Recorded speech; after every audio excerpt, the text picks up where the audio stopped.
নমস্কার বন্ধুরা, কেমন আছেন আপনারা সবাই? আশা করছি আপনারা যে যেখানেই আছেন সুস্থ আছেন, ভালো আছেন। অন্যান্য দিনের মতো আজকেও কিছু ছোট ছোট টিপস শেয়ার করব। আশা করছি টিপসগুলি অ্যাপ্লাই করলে আপনাদের প্রত্যেক দিনের কাজগুলো সহজ হবে, কিছুটা টাকা পয়সাও বাঁচবে। প্রথম যে টিপসটি শেয়ার করছি, এই ধরনের হামালদিস্তা আমরা প্রত্যেকেই ব্যবহার করি মশলা করার জন্য। অনেক সময় কি হয়, এই যে হামালদিস্তাগুলো যখন আমরা মশলা করার জন্য ব্যবহার করি না, ভীষণ বাজে একটি আওয়াজ কিন্তু এর থেকে বের হতে থাকে, যেটা শুনতে খুব বাজে লাগে। আর বাড়িতে ছোট বাচ্চারা থাকলে অনেক সময় ঘুমায়, পড়াশোনা করে, তাদের জন্যও কিন্তু আওয়াজটা খুব বাজে শোনায়। তাই এই ধরনের পুরনো একটি রুমাল বা কাপড় আপনারা ভাঁজ করে নিয়ে যদি মশলাটা করেন, মেজোতেও কোনো রকম দাগ হবে না, এমনকি যখন মশলা করবেন কোনো রকম আওয়াজও বের হবে না। এখানে দেখুন আমি নিয়ে নিয়েছি দুটো লবঙ্গ। আমাদের প্রত্যেকের রান্নাঘরেই থাকে লবঙ্গ। এর মধ্যে আমি দিয়ে দিচ্ছি হামালদিস্তার মধ্যে লবঙ্গটাকে। তারপর কি করব, আমি এখানে কিছুটা পরিমাণ গোলমরিচ নিয়ে নিয়েছি। গোলমরিচটাকেও দিয়ে একটু থেতো করে নিতে হবে ভালো করে। দেখুন এইভাবে আমি থেতো করে নিলাম। তারপর এখানে আমি কিছুটা পরিমাণ টিস্যু পেপার নিয়ে নিয়েছি। টিস্যু পেপারের মধ্যে সামান্য পরিমাণ হলুদ আর লবঙ্গ গোলমরিচের গুঁড়োটা দিয়ে দিলাম। এবার টিস্যু পেপারটাকে আমরা এইভাবে ভাঁজ করে নেব। টিস্যু পেপারটা যাতে খুলে না যায় এর জন্য কি করতে হবে, একটি গার্ডার খুব ভালো করে এভাবে পেঁচিয়ে লাগিয়ে নিতে হবে। কোথায় এটাকে আমরা ব্যবহার করব, আমাদের বাড়িতে যে চালের কৌটো থাকে, অনেক সময় দেখা যায় চালের মধ্যে পোকা ধরে যায়। তাই চালের কৌটোর মধ্যে দিয়ে রাখুন, পোকা ধরবে না, অনেক দিনের জন্য চাল আপনাদের ভালো ফ্রেশ থাকবে। সেলুটেপ আমরা কম বেশি প্রত্যেকেই ব্যবহার করি। অনেক সময় কি হয়, সেলুটেপের মাথা খুঁজে পেতে আমাদের খুবই সমস্যার মধ্যে পড়তে হয়, অনেকটা সময় লেগে যায়। আর যখন আমরা ব্যস্ততার মধ্যে পড়ি তখন আমাদের খুবই বিরক্ত হয়ে পড়ি সেলুটেপের মাথা খুঁজে পেতে। তা আমাদের বাড়িতে প্রত্যেকেরই এই ধরনের পেন থাকে। এই ধরনের আপনারা পেন নিয়ে নিন। পেন দিয়ে এইভাবে সেলুটেপের ওপরে দাগ দিতে থাকবেন। যেখানেই দেখবেন আটকে ধরছে আপনাদের, এই যে দেখুন এই জায়গাটায় আটকে ধরছে, এর ফলে এই জায়গাটায় কিন্তু সেলুটেপের মাথাটা রয়েছে, এই দেখুন। আর কত সহজেই সেলুটেপের মাথাটা আমরা খুঁজে পেলাম, তাই না? এইভাবে কিন্তু খুব দ্রুত তাড়াতাড়ি সেলুটেপের মাথা আপনারা খুঁজে পাবেন। আরও একটি কাজ করবেন, আপনাদের সেলুটেপের মাথা খুঁজে পেতে আর কোনো রকম সমস্যাই হবে না। আপনারা নিয়ে নিন একটি দেশলাই কাঠি। কি করবেন, সেলুটেপটা ইউজ করা হয়ে গেলে এইভাবে দেশলাই কাঠিটা দিয়ে সেলুটেপের মাথাটা মুড়িয়ে রাখবেন। এই দেখুন এইভাবে মুড়িয়ে রাখলে যে কোনো সময় খুঁজে পাবেন, যে কোনো সেলুটেপই হোক। এই ধরনের যে সেলুটেপগুলো হয় মানে কালারিং সেলুটেপ, সেগুলোর ক্ষেত্রেও আপনারা একটি দেশলাই কাঠি নিয়ে নিন। তাহলে যখন খুব ব্যস্ততার মধ্যে থাকবেন তখনও দেখবেন আপনাদের সেলুটেপের মাথা খুঁজে পেতে কিন্তু আর কোনো রকম অসুবিধাই হবে না। আমাদের বাড়িতে যে সুতোর কৌটো থাকে, এই যে দেখুন সুতোর কৌটোর মধ্যে আমরা কি করি, অনেক সময় এই যে আমাদের যে সুচগুলো থাকে না, আমরা এই যে এইভাবে রেখে দিলে অনেক সময় আমাদের হাতেও ঢুকে যায়, সূচে জং ধরে যায়, সূচটাও নষ্ট হয়ে যায়। আর এইভাবে দেখুন এলোমেলো করে রাখলে এই যে সুতোগুলো দেখুন জড়িয়ে পেঁচিয়ে একসঙ্গে একাকার হয়ে যায়, এই দেখুন সুতোগুলো, আর এতে কিন্তু সুতো নষ্টও হয়ে যায়। তাই ছোট্ট একটি কাজ করলেই এই সমস্যাটা আপনারা সমাধান করতে পারবেন। এই যে টিপগুলো আছে না, এক দুবার পরার পরেই দেখবেন টিপের যে আঠাটা থাকে সেই আঠাটা কিন্তু আর নষ্ট হয়ে যায়। আমরা অনেকেই আছি এক দুবার ব্যবহার করার পর এই টিপগুলো আর পরি না। তা কি করবেন, এই যে সুতোটাকে ভালো করে পেঁচিয়ে নিন, টিপগুলোকে যত্ন করে রাখবেন। তারপর সুতোর মাথা খুঁজে পেতেও অসুবিধা হবে না, এইভাবে টিপগুলোকে লাগিয়ে দেবেন। এতে দেখবেন আপনাদের সুতো এলোমেলো হওয়ার যে সম্ভাবনা সেটাও কিন্তু থাকবে না।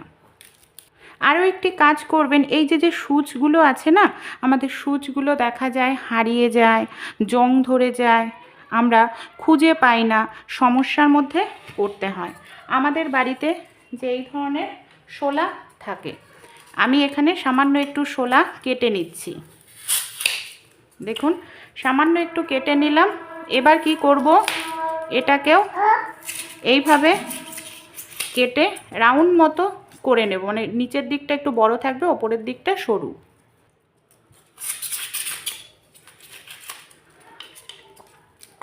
এই দেখুন এইভাবে কাটতে হবে যাতে সুতোর মুখের মধ্যে এটা ভালোভাবে ঢুকে যায়। এই যে এইভাবে ঢুকে যায়। এটাকে এইভাবে কেটে নিয়েছি। এবার আমরা কি করব, আমাদের যে সুচগুলো আছে সুচগুলোকে আমরা এইভাবে দেখুন শোলার মধ্যে গেঁথে নিচ্ছি। এই যে এইভাবে আমি সুচগুলোকে শোলার মধ্যে গেঁথে নিলাম। তারপর যে সুতোর রিল আছে সুতোর রিলের মধ্যে এইভাবে দেখুন ঢুকিয়ে নেব। এই যে এটা টাইটভাবে আমাদের আটকেও যাবে। আর এইভাবে রাখলে সুচগুলোর মধ্যে হাওয়া বাতাস লাগবে না, জংগুলো অনেক দিনের জন্য ভালো থাকবে, নির্দিষ্ট জায়গায় থাকবে, সুরক্ষিত থাকবে। এইভাবে আপনারাও রেখে দেখুন, আপনাদের একটি সুচে অনেক বছর চলে যাবে, হারাবে না। আমাদের বাড়িতে বাচ্চাদের যে এই ধরনের রাবারগুলো থাকে, কম বেশি প্রত্যেকের বাড়িতেই বাচ্চাদের এই ধরনের রাবার কিন্তু থেকেই থাকে। কিন্তু সমস্যাটা কি হয়, দেখা যায় মুছতে মুছতে না একেবারে কালো হয়ে যায়। যখন বাচ্চারা আবার দ্বিতীয়বার এটা দিয়ে মুছতে যায়, পরিষ্কারের পরিবর্তে আরও বেশি কিন্তু নোংরা হয়ে যায়। তাই যে কাজটি করবেন, দেখুন এখানে আমি নিয়ে নিচ্ছি হাতের তালুতে সামান্য পরিমাণ একটু সরিষার তেল। এই দেখুন 1 ফোঁটা পরিমাণ মতো একটু সরিষার তেল নিয়ে নিলাম। এবার কি করব, রাবারটার মধ্যে তেলটাকে খুব ভালো করে লাগিয়ে নিলাম। এইভাবে হাত দিয়ে ডলতে থাকবো। রাবার কখনোই জল দিয়ে ধোবেন না। জল দিয়ে ধোয়ার থেকে আপনারা এইভাবে একটু তেল দিয়ে ডলে পরিষ্কার করলেই দেখবেন সেকেন্ডের মধ্যেই আপনাদের একেবারে কালো হয়ে যাওয়া রাবারও নতুনের মতো সাদা ধবধবে হয়ে যাবে। দেখুন কত সুন্দরভাবে কালোটা উঠে যাচ্ছে আর পরিষ্কার হতে শুরু করেছে।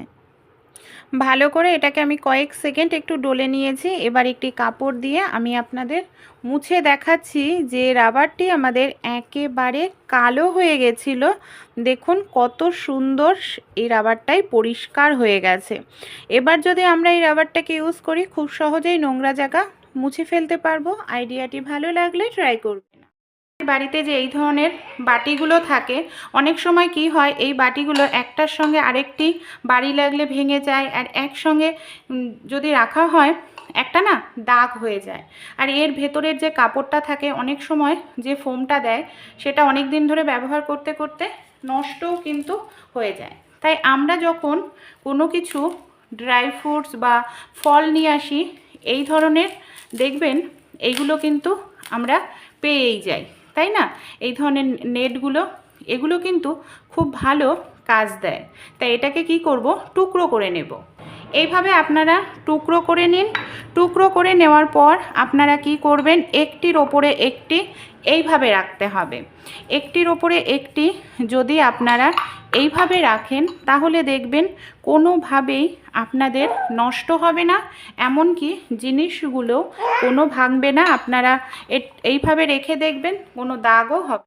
সাবান আমরা কম বেশি প্রত্যেক বাড়িতেই ব্যবহার করে থাকি। তা হাত ধোয়ার জন্য বা যে কোনো কারণেই হোক, সাবানে কখনো আপনারা এইভাবে প্রেক দিয়ে ফুটো করেছেন? কেন আমরা সাবানের মধ্যে প্রেক দিয়ে ফুটো করব? এই দেখুন আমি এইভাবে একটি প্রেক নিয়ে নিয়েছি, আর প্রেক দিয়ে সাবানটার ঠিক মাঝখানটায় এইভাবে ছিদ্র করে নেব। এক পাশ থেকে এই পাশে দেখুন আমি ছিদ্রটা করে নিয়েছি। এবার আমি এখানে একটি দড়ি নিয়ে নিয়েছি। দড়িটাকে কি করব, এই পাশে আরও একটি দিকের যে ছিদ্রটা আছে সেই ছিদ্রের মধ্যে দড়িটাকে আমি এইভাবে বের করে নিচ্ছি। এই দেখুন এইভাবে বের করে নেওয়ার পর কি করব, টাইট করে এইভাবে আমরা গিট বেঁধে দেব। তারপর এটাকে আমরা কোথায় কিভাবে ব্যবহার করব, সাবানটাকে আমরা কি করব, এইভাবে কলের মধ্যে দেখুন ঝুলিয়ে রাখব। এবার আমরা যখন এইভাবে হাতটা ধোবো, দেখতে পাচ্ছেন সাবানটা জলটা খুব দ্রুত তাড়াতাড়ি ঝরে যাবে। এতে আমাদের হাতও পরিষ্কার হবে, সাবানটাও অনেকটা সময় ভেজা থাকবে না, আর বেসিনটাও নোংরা হবে না। ভালো লাগলে ট্রাই করুন। আমাদের বাড়িতে যেই ধরনের ব্রাগুলো থাকে আমরা মহিলারা কম বেশি ব্যবহার করে থাকি। সমস্যাটা কি হয় জানেন? আমরা যখনই কোথাও ঘুরতে যাই আমাদের প্রয়োজনীয় জিনিসগুলো কিন্তু সঙ্গে করে নিয়ে যেতে লাগে। আর যাদের বাচ্চা আছে দেখা যায় এই ধরনের যে লিকুইড ওষুধগুলো আমরা সঙ্গে করে নিয়ে যাই। সমস্যাটা কি হয়, এই ধরনের লিকুইড ওষুধ বাচ্চাদের কাশির ওষুধ হোক বা জ্বরের ওষুধ, যে কোনো লিকুইড ওষুধ না অনেক সময় আমরা ব্যাগে করে নিয়ে যাই, কোনোভাবে যদি একটু কাত হয়ে যায় দেখা যায় ওষুধটা গড়িয়ে পড়ে যায়। ওষুধটা তো নষ্ট হয়ই, ব্যাগে থাকা জিনিসপত্রও কিন্তু আমাদের নষ্ট হয়ে যায়।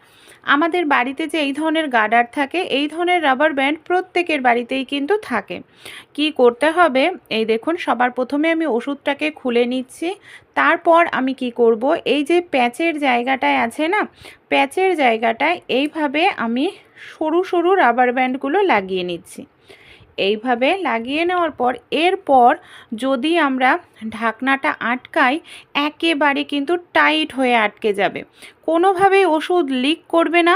আর ব্যাগে করে আমরা খুব সহজেই এটাকে নিয়ে যেতে পারবো, ব্যাগে থাকা জিনিসপত্রও নষ্ট হবে না। ভালো লাগলে টিপস ট্রাই করবেন। বাড়িতে যেই ধরনের ব্রাগুলো থাকে আমরা মহিলারা কম বেশি ব্যবহার করে থাকি। সমস্যাটা কি হয় জানেন? দেখা যায় ব্রাটা সব দিকেই ঠিক আছে কিন্তু লুজ হয়ে গেছে, আমরা হয়তো রোগা হয়ে গেছি, তখনই কিন্তু সমস্যা হয়। যদি লুজ হয়ে যায় আর দেখা যায় পরা যায় না, টাইট ফিটিংস হয় না। তাই এই ধরনের ব্রাগুলো যদি কোনো কারণে লুজ হয়ে যায় কখনোই বেকার ভেবে ফেলবেন না। এখানে এক্সট্রা যে কাপড় থাকে দেখুন, এখানে আমি নিয়ে নিয়েছি সুচ সুতো। কি করব, এখানে এইভাবে আমরা ঘর তৈরি করে নেব। এইভাবে আমাদের এখানে ছোট্ট একটি মানে যতগুলো হুক আছে সেই হিসাবে ঘর তৈরি করে নিতে হবে। তাহলেই কিন্তু যেটা ঢেলা হয়ে গেছিল সেটা টাইট ফিটিংস হয়ে যাবে। এই দেখুন এইভাবে যেটা ঘর তৈরি করেছি, যতগুলো হুক ঠিক ততগুলোই আমাদের এখানে ঘর তৈরি করতে হবে। তাহলেই দেখবেন যদি যতটা ঢেলা ততটা আগে মাপ আপনারা করে নেবেন। এইভাবে দেখুন আমি দুটো ঘর করে নিয়েছি এখানে। এই যে দুটো ঘর রেডি। এই যে দেখুন এই একটা ঘর আর এই একটা ঘর। এবার দেখুন আমরা হুক, যেহেতু আমাদের এটা ঢেলা হয়ে গেছে তাই যেখানে ঘরটা আমরা করলাম সেই জায়গায় আমরা এবার হুকটাকে লাগাবো। তাহলেই দেখবেন আপনাদের যেটা ঢেলা ছিল টাইট ফিটিংস হয়ে যাবে আর বেকার ফেলতে লাগবে। কলা আমরা কম বেশি প্রত্যেকেই খেয়ে থাকি। আমরা যখন বাজার থেকে কলা নিয়ে আসি আমরা অনেকেই যে কাজটা করি, দেখা যায় কলাটা এইভাবে পলিথিনের মধ্যেই ভরে রেখে দিই। আর কলাটা পলিথিনের মধ্যে রাখলে হাওয়া বাতাস ঢুকতে পারে না, যার কারণে কলাটার খোসাটা কালো হয়ে যায়, এমনকি কলাটা পচতে শুরু করে। তাই যে কাজটা করলে কলাটা অনেক দিন পর্যন্ত ভালো থাকবে, দোকানের মতো দেখবেন দোকানে কিন্তু কলা থাকলে একদম ফ্রেশ থাকে অনেক দিন পর্যন্ত। তারা যে কাজটি করে, কোনো দড়ি বা এইভাবে প্যাকেটটাকে নিয়ে নিন, আর এই যে কলার যে ফানাটা আছে এইভাবে নিয়ে আপনারা কি করবেন, এইভাবে একটু ফুটো করে নিন, তারপর এটাকে এইভাবে আটকে নেবেন। তারপর যে কোনো জায়গায় আপনারা কলাটাকে এইভাবে ঝুলিয়ে রাখুন। এইভাবে ঝুলিয়ে রাখলে দেখবেন যে কলা প্যাকেটে রাখলে, পলিথিনে রাখলে দুদিনে নষ্ট হয়ে যেত, সেই কলা এক সপ্তাহ থাকলেও কালো হবে না, পচবে না, এমনকি টাটকা ফ্রেশ থাকবে। আর যাদের ঘরে ইঁদুর থাকে তাদেরও সুবিধা, কারণ যে কোনো জায়গায় ঝুলিয়ে রাখলে ইঁদুর বা পোকামাকড় নষ্টও করতে পারবে না। ভালো লাগলে টিপস অবশ্যই ট্রাই করেও কিন্তু আপনারাও দেখবেন। কি গরম, কি শীত, কি বর্ষা, সব সিজনেই কিন্তু মশার উৎপাত ভীষণ পরিমাণে বেড়ে যায়। গরম শুরু হতে না হতেই দেখা যায় আমাদের বাড়ির জানলা দরজা খুলে রাখা খুবই কষ্টকর হয়ে পড়ে।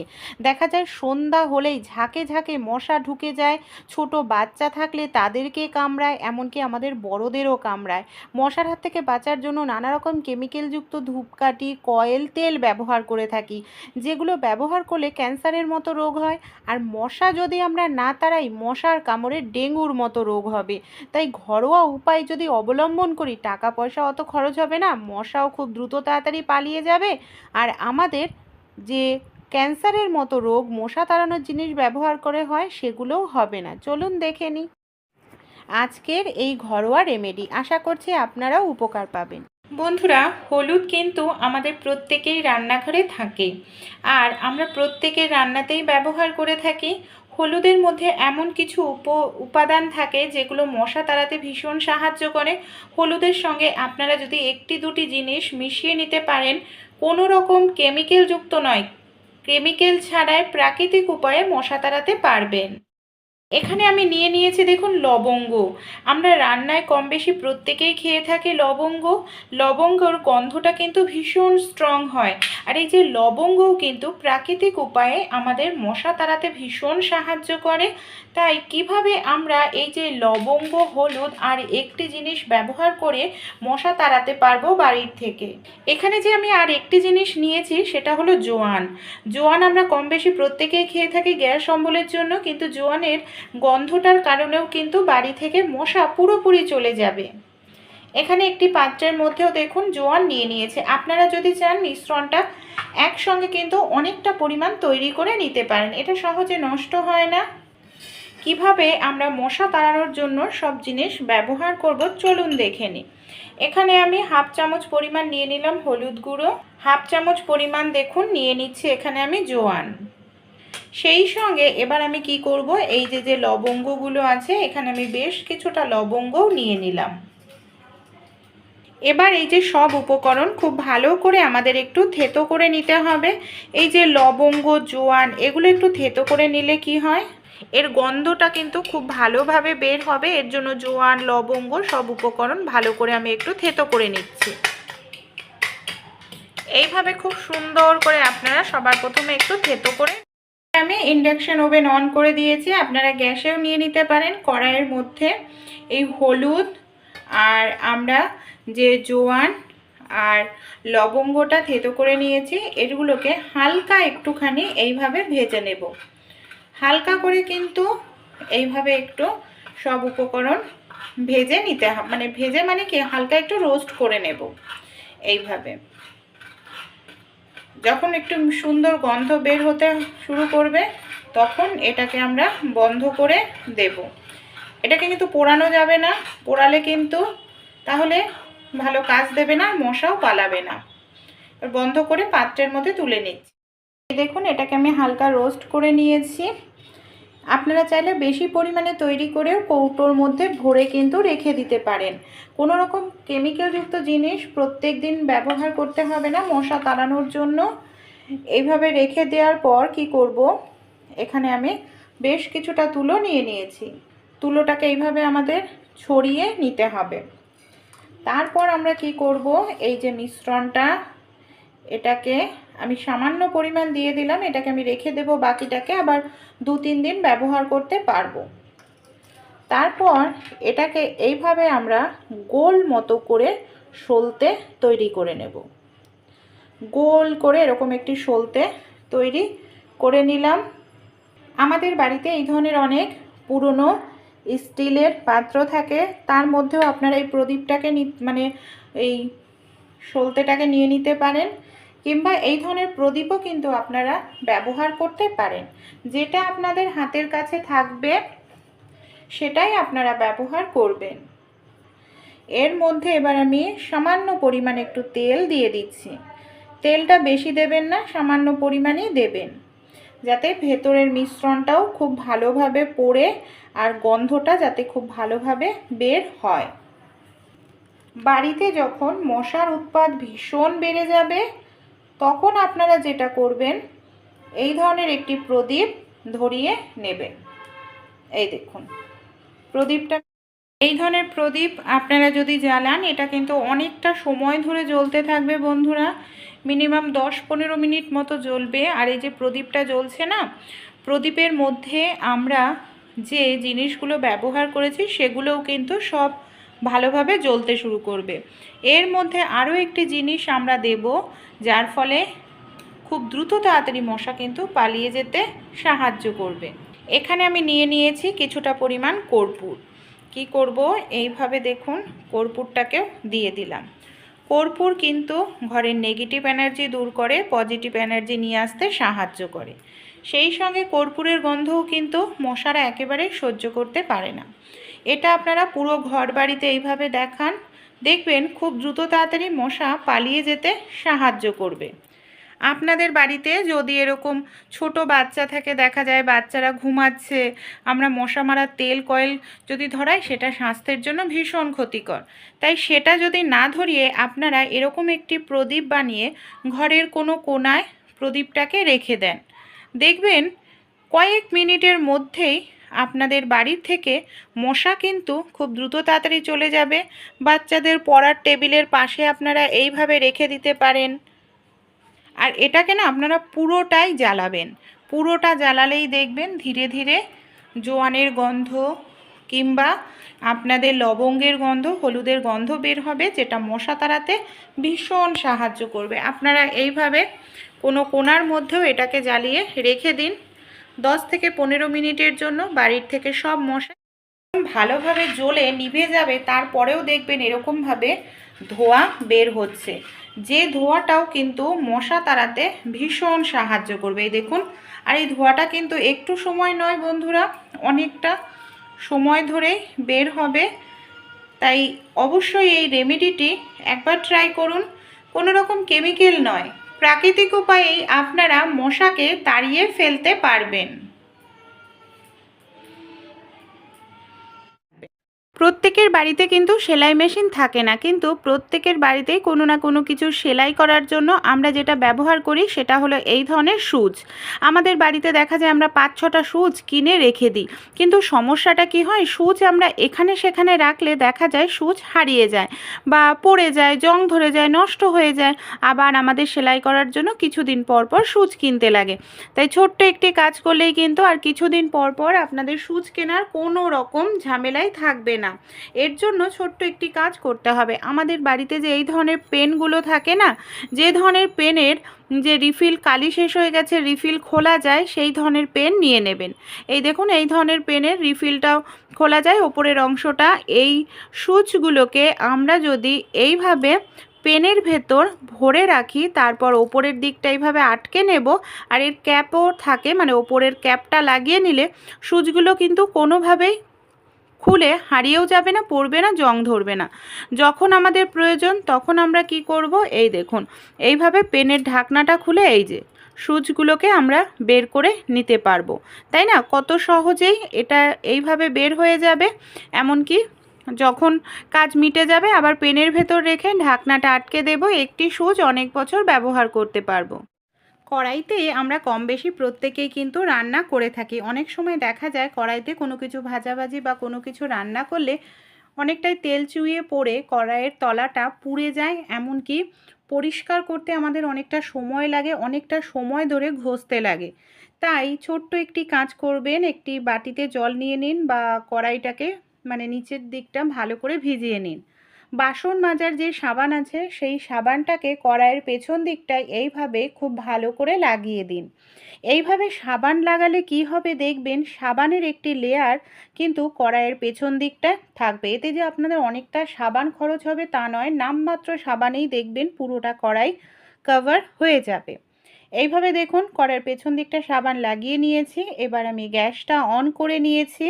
সাবান লাগানো কড়াইটাকেই আমি গ্যাসের ওপর বসালাম। এবার আমি এই কড়াইতেই তরকারি রান্না করব, বা আপনারা কোনো কিছু ভাজাভাজি করলেও সেটাও করতে পারেন। এই যে তরকারিটা দেখুন আমার রান্না হয়ে গেছে। এবার আমি তরকারিটাকে গ্যাস বন্ধ করে একটি পাত্রের মধ্যে নামিয়ে আপনাদের দেখাবো যে কড়াইটা যেরকম আমার পরিষ্কার ছিল সেরকমই কিন্তু পরিষ্কার থাকবে। যতই তেল চুইয়ে পড়ুক না কেন, কোনো রকমভাবেই কিন্তু কড়াইটা আমার পুড়ে যায়নি। তাই এই দেখুন আমি উল্টে দেখাচ্ছি। তরকারি ঢেলে নিয়েছি, তেল কিন্তু চুইয়ে পড়েছে, দেখতে পাচ্ছেন এই দেখুন। আর কড়াইটা এখনও আমার গরম রয়েছে। যেহেতু আমরা আগে থেকেই সাবান লাগিয়ে নিয়েছিলাম, তাই কড়াইয়ের এই পেছন দিকটায় সাবানের একটি লেয়ার থাকার কারণে কিন্তু যে তেলটা চুইয়ে পড়েছে সেটা কিন্তু পুড়ে কড়াইয়ের গায়ে লেগে যায়নি। নর্মাল আমি শুধু একটু জল দিয়ে ধুয়ে দেখাচ্ছি, কোনো রকম এখানে কিন্তু আমি মাজা ঘষা করছি না। আর কড়াইটা দেখুন যেরকম পরিষ্কার ছিল সেরকমই পরিষ্কার রয়েছে। তাই এই ছোট্ট টিপসটি অ্যাপ্লাই করবেন, এতে আপনাদের অনেকটা সময় ধরে মাজা ঘষা করার যে খাটনি সেটাও কম হবে আর সময়ও বাঁচবে। আমরা যখন ব্রা ধুই, মানে ওয়াশিং মেশিনের মধ্যে দেখা যায় অন্যান্য জামা কাপড়ের সঙ্গে ব্রা কাচতে দিই বা নিজেরাও বালতিতে কাচি, এই যে ব্রার যে হুকগুলো থাকে না, সমস্যাটা কি হয় দেখবেন, এই যে হুকগুলো অন্য জামা কাপড়ের সঙ্গে হুকগুলো আটকে ধরে, যার কারণে অন্যান্য জামা কাপড় আমাদের কিন্তু ছিঁড়ে যাওয়ার সম্ভাবনা থাকেই। তাই আমাদের বাড়িতে এই ধরনের অনেক মোজা থাকে, যে মোজাগুলো পুরনো হয়ে গেছে। আপনারা কি করবেন, ব্লাউজ বা যখনই ব্রা ওয়াশিং মেশিনে বা হাতে ধোবেন, এইভাবে মোজার মধ্যে ঢুকিয়ে নিয়ে তারপর ওয়াশিং মেশিনের মধ্যে দেবেন।